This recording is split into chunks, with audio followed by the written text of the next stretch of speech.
Welcome back, Visions fans. Ready Player Will here. Today we got a slew of brand new character MA2s, so I wanted to go through all of them because there are some really good changes that I want to highlight. And I'm getting into it real quickly just to kind of set the framework for how I think about these. There's several types of MA2s. One of them is to change the essence of a character. So for instance, Whisper with the innate hate is one of them, where she's now a real tank instead of a pseudo tank.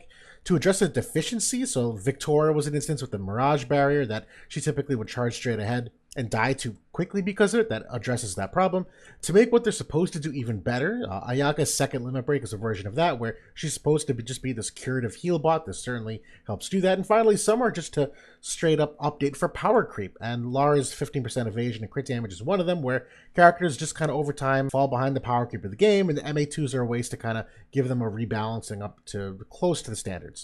Now, some consideration for MA2s. Not all are supposed to make any characters meta. Most aren't actually, and that's totally fine.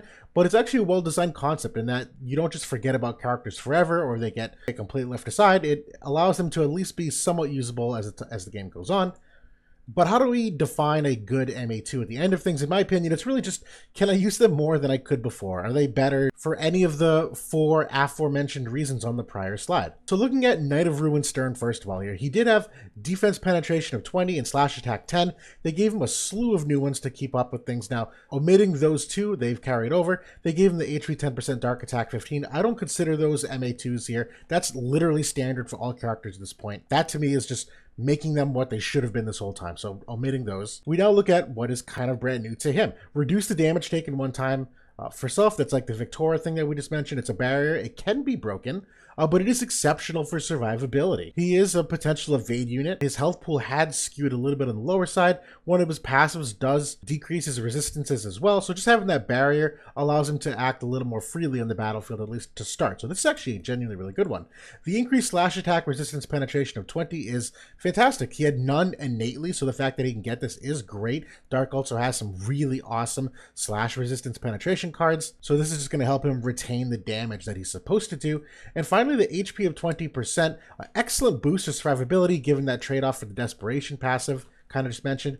All said and done, he actually gets an extra 930 more HP between this buff and the 10% they gave him with the other. So all in all, final grade for this MA2 for Knight of Ruin Stern, I'm going an A. This actually does a lot of great things. It's power creep. It's making him do what he's supposed to do even better. It's addressing some deficiencies. I really couldn't think of like a better MA2 to give this character. Now, we're going to get into Black Rose Helena. The old one had 4 great attributes on it. The new one, they added a couple things here, but kind of taking out those 4. Decrease the skill and non-skill activation time of 200. That's actually excellent. So she gets 200. With her buff, it's up to 550, which means there's some new breakpoints for cast times. Now, her cast times are 200 on the good abilities. Those like the higher potency ones. So this will still technically put her at 3 ticks because this reduces the threshold to 450. So cast time of 200, you still need 3 ticks to get there. But for Drain and Dark, which are 360, with the Esper or Trust Stone of 200, that puts her at 750. That makes those insta-cast abilities. So overall, this is a really, really good spellcasting one for her. The increase of Spear Penetration 15 is also great. She has no innate Spear Penetration here, which is very bad for magic units. She still has some major weaknesses, don't get me wrong. But overall, I'm actually going to B here. This is more than just power creep. This is actually changing the way a lot of her abilities will work and addressing some deficiencies in doing so. She still has some major downfalls, but without changing the character completely. So overall, I actually like these changes a lot. Now we get into Charlotte. The old one was HP 10%, the lightning attack, Spirit of 10, and HP of 5% on the new MA2. 3 of those have essentially stayed the same. The first one, they upgraded the attract wall, so defense and spirit debuff resistance is now 100% instead of 50% for 3 turns, and all element debuff resistance, so you can't get imperiled like light attack down or lightning attack down, earth attack down for 100% for 3 turns. This is an excellent buff. Now it still can be dispelled, but it no longer forces you to use the other debuff resistance passive in order to get to that 100% threshold. So that allows her some extra passive flexibility that actually does have some tangible ramifications. Overall, this is one of the best things about her as a tank is the debuff resistances, so I love this. The extra HP, this went from 5% to 25%. It's all in all an extra 689. That's more for power creep, not a huge change. But the increased chance of being targeted, love it. So what you had to do formerly, if you wanted to start the battle with that innate hate, you'd have to have Vow of Love as a subvision card.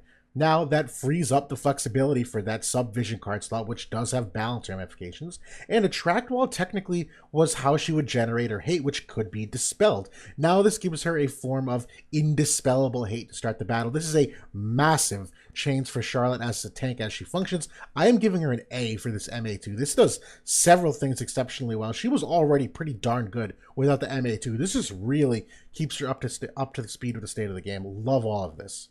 Now we look at Regal Glaciela. Formerly, HP 10%, fire attack 15, AoE resistance of 10, and she had 200 skill activation time down. Now the new one, there we go.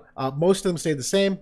She did upgrade the skill so that this Rending Fangs does an extra 60% modifier if the enemy is also hasted. It formerly did only like 3 status effects. Now this is a 4th. I actually low-key kind of like this. I didn't think it was all that great at first. But with haste being as prevalent as it is at the moment, just between what you see with Velos and some of the timage sub-jobs or TMRs, I like this trade-off that if an enemy is going faster, they just take more damage because of it. And this modifier and the ability is 260% on an instacast. I don't think this is exceptionally good, but I think it's a little more useful than most people give it credit for at first glance. Now the AoE resistance of 20, that actually is noteworthy, even going from 10 to 20. It does fit with the old brawler style of fire. And one of her biggest problems, in my opinion, was kind of the survivability aspect of things, and this actually is a half-decent way to at least attempt to address it. And finally, the magic with 20%, this is a little more for power creep. It's 79 magic, so it's nice, not game-changing. She's obviously a little handcuffed just upon the strength of the fire element by itself, so it's kind of hard to judge these things in a vacuum, but overall, I'm going with a C. I don't love these changes, but if you were to release a new global exclusive unit, give them 2 new vision cards that they need, the 15% agility and some other, updated ones, I could easily see Regal Glaciela being a candidate for being competitive in the modern state of the game. But again, fire as an element needs some help before that happens. But that's separate from her as a character. Now we look at Winter Vinera. She formerly had the HP 10%, Earth Attack 15, and Attack of 20%. What did they give her? Well, they increased the attack from 20 to 40%. That's an extra 66 attack and completely shifts her more toward the DPS profile than the tank, which there was a time a long time ago, maybe like, I don't know, 2 years now, where she was this kind of like pseudo magic evade tank, where at the time in that state of the game, she could be an evade unit. She did skew very well toward tanking magic attacks. Her Spellblade sub-job did kind of make her that pseudo tank. She did that job decently well for a short period of time, actually. This MA2 obviously doesn't do anything to address that, and one of her biggest weaknesses is still this minus 15% to missile. You really can't be a reliable, and same thing with the Pierce 10%, you can't be a reliable pseudo-tank with weaknesses like that. But then the 40% reduced chance that the counter activates, there's virtually no impact, in my opinion, on that as an MA2 upgrade. So if I had to give Winter Vinera a rating, I literally can't. I'm actually like insulted that Gumi thought this was a good MA2. This is atrociously and horrendously bad that does literally nothing for the character whatsoever. If I'm looking at all the MA2 upgrades in the history of the game, this probably is the worst MA2 I've ever seen them put into place. Genuinely sad, because she probably could have used something kind of interesting for Earth from a strike perspective. Now we look at Winter Viktora. Formerly HP 10%, Water Attack 15, decreased AP consumption of 20%. What did they do to change things? Well, they essentially upped the AP consumption to 35. That's actually noteworthy. Her best ability by far is the Dispel Spread. That only costs 26 AP at minimum. Or, I'm sorry, at maximum. This is a typo. You can technically reduce that even further with other Trust Stones and accessories and whatnot. So that's an incredible cost for Dispel Spread. And then increase of accuracy of 25. Mind-blowingly good here. This makes her the most innately accurate character in the game. URs, I'm sorry. And even with passives, when characters equip all their passives, she's still top 5, but like only a couple percentage points behind the number 3 and 4. This is a very good buff to her accuracy. Overall, sure, she was a little power crept, but she actually did still do her job relatively well. This just makes her do it even better. I'm giving her an A. This is an excellent MA2 upgrade to allow her to spam these abilities more freely and to genuinely contribute to countering evade when applicable. Now, we get into Winter Ramada, who was on my number 5, top 5 worst characters in the game on that one video I did some time ago. The old MA2, this is slightly different where Ramada and Winter Macherie, we're going to see in a second, they had MA2s already, but they just kind of updated them. So the old one, I don't think this is exactly true. I think they already had the HP and attack, but regardless, HP 10% and the water attack, the crit rate didn't change. What they did update, though, the Holy Knight's Judgment, which is her limit break, is a massive rejump. It used to be 63 AP, ridiculous cost. It's now 43 AP. That's actually very good. And it gives her a Mirage barrier. She is, or was at one point, a evade unit. Really not so much anymore. So the fact that she's kind of gone by the wayside evasion-wise, this actually is a really good upgrade to give her the barrier to add to some of that survivability to make up for the lack of evasion that she no longer has. Now they attack 20%, so an extra 42 attack, that's cool, a little bit of power creep. The defense penetration of 40, I genuinely like this though. It's an excellent addition without having her to put it on a passive. A lot of characters now have 40 defense penetration. That in itself is not necessarily special, but it's usually attached to a passive ability, which means you have to have it equipped like 90% of the time. The fact that it's on her MA2 means that you can play around with which passive she needs to use, which is great for build potential. So overall, is she still a bad character? Probably, but I'm actually giving her a C for the MA2 upgrades. These actually do address some like really legitimate deficiencies that made her unplayable at the current state of the game. Which brings us finally to Winter Macherie. Kind of the same idea. This is not necessarily the old MA2. I think they gave her the HP 10% in the fire attack recently. But either way, if we're kind of looking at the new abilities without what already existed, the increase of defense penetration of 30, kind of like we just talked about. It's kind of weird that it's not 40. I don't know why they only went 30 here. But it's great that it's always active and you can play with her passives to fit her needs. And then they gave her the increased slash resistance and magic resistance of 10%. And this is kind of in that territory of making a character do what they already do even better. So now her slash and magic resistance is at 30% innately.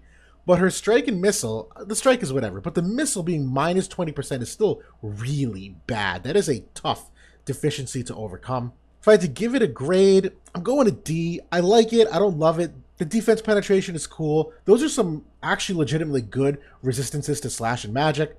But stat-wise, she still has some problems in terms of speed, some AP management issues. Fire obviously kind of reflects how she plays out all in all anyways. So I think D is probably pretty fair. But those are my thoughts overall in a nutshell. I was actually relatively impressed with many of these. Some of these characters, I don't want to say they didn't need the MA2, but you still use them frequently enough. Like Charlotte, Black Rose Helena, and Knight of Ruined Stern, I still see used enough, even in the top end of the game in Guild Wars, that you could make the case that they like didn't need the MA2. They're obviously getting used as is, but it certainly makes them even better than they are now. To that end, I think they did a really good job with this. But that's it for now. Hopefully this was insightful and informative. Hopefully get some extra use out of these characters, and I will talk to you all soon.